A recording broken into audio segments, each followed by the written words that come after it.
नमस्कार दोस्तों, मैं आप लोग के लिए कक्षा 8 विषय यहाँ पर हिंदी के लिए पूरा एक वार्षिक परीक्षा 2026 के लिए एक पूरा यहाँ पर पेपर लेके आ चुका हूँ, जो कि आपकी परीक्षा के लिए मोस्ट इम्पोर्टेंट यहाँ पर होने वाला है। तो चलिए जो से हम लोग इस प्रश्न पत्र को हल करें। तो यहाँ पर हमारा सबसे पहले ऊपर की तरफ नाम और अनुक्रमांक दिया गया है। समय 3 घंटे का, पूर्णांक यहाँ पर 70 का दिया गया और पेपर कोड HI04 यहाँ पर आपको दिया गया है।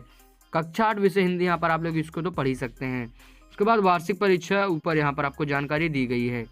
उसके बाद यहाँ से हम लोग आगे बढ़ते हैं, तो हम लोग यहाँ पर अपने कुछ प्रश्नों को देखते हैं। तो चलिए यहाँ से हम लोग आगे यहाँ पर बढ़ते हैं। तो यहाँ पर हम लोग देखते हैं, तो यहाँ पर हम लोग को ऊपर की तरफ समय और पूर्णांक दिया, उसके नीचे यहाँ पर हम लोग को पूरा निर्देश इसको अच्छी प्रकार से यहाँ पर रीड करने के लिए यहाँ पर हम लोग को दिया गया है। तो हम लोग को इसको अच्छी प्रकार से रीड कर लेना होगा। उसके बाद हम लोग यहाँ पर खंड काम में आ गए। तो यहाँ पर हम लोग से बहुविकल्प ये प्रश्न पूछा है। तो पहला प्रश्न कह रहा है, कबीर किस काल के कवि थे? तो हम लोग जानते हैं यहाँ पर हमारा भक्ति काल के यहाँ पर कवि जो कि यहाँ पर हमारे हो जाते हैं। उसके बाद यहाँ पर हम लोग आगे बढ़ते हैं। तो प्रश्न संख्या 2 कह रहा है, सर्वनाम का प्रयोग क्यों किया जाता है? तो हम लोग जानते हैं कि सर्वनाम का प्रयोग नाम के स्थान पर यहाँ पर हम लोग बताने के लिए करते हैं।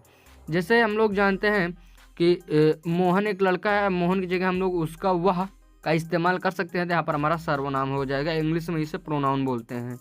उसके बाद प्रश्न संख्या 3 को देखते हैं। तो कह रहा है, रस का सही अर्थ क्या है? तो हम लोग जानते हैं रस का सही अर्थ भावों से उत्पन्न यहाँ पर आनंद को यहाँ पर हम लोग बोलते हैं। उसके बाद हम लोग यहाँ पर आगे बढ़ते हैं। तो प्रश्न संख्या 4 बोल रहा है कि वह गया में क्रिया कौन सी है? तो हम लोग जानते हैं कि वह गया में क्रिया यहाँ पर हमारी गया यहाँ पर हमारा हो जाएगा। इसके बाद हम लोग आगे बढ़ते हैं। उसके बाद यहाँ से हम लोग प्रश्न संख्या यहाँ पर 5 को देखते हैं। कह रहा है कि कविता में भावों की प्रधानता होती है, यह कथन है। यहाँ पर हम लोग को सही बोलना है, यहाँ पर सही वाला इसका एकदम करेक्ट ऑप्शन हो जाएगा। इसके बाद हम लोग यहाँ पर खंड यहाँ पर खा में आ गए हैं।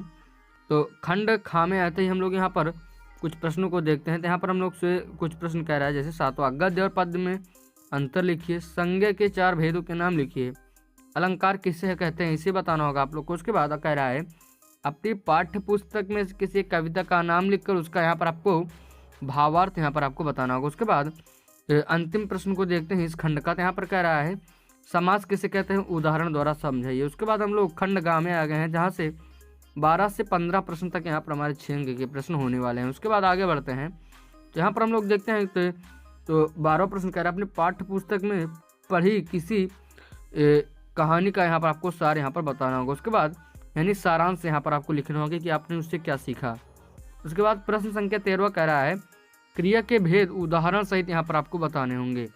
उसके बाद प्रश्न संख्या यहाँ पर हम लोग 14 की ओर आ गए हैं। तो कह रहा है, किसी एक कवि, यहाँ पर हम लोग देखते हैं। तो कह रहा है, किसी एक कवि का परिचय देते हुए उनकी किसी एक कविता का यहाँ पर आपको भाव स्पष्ट करना होगा। उसके बाद 15 प्रश्न को देखते हैं। तो कहा है, अनुच्छेद लेखन पर्यावरण संरक्षण विषय पर 80 से 100 शब्दों का यहाँ पर आपको लिखना होगा।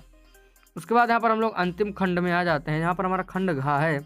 इसमें पहला प्रश्न कह रहा है, किसी एक गद्य पाठ का विस्तृत यहाँ पर आपको सारांश लिखना होगा। उसके बाद 17वां प्रश्न कह रहा है, पत्र लेखन अपने मित्र को मोबाइल फोन के लाभ एवं हानि के विषय पर यहाँ पर आपको पत्र लिखना होगा। उसके बाद 18वां प्रश्न कह रहा है, निबंध विद्यार्थी जीवन का महत्व विषय पर यहाँ पर आपको 150 से 180 शब्दों में यहाँ पर आपको निबंध लिखना होगा।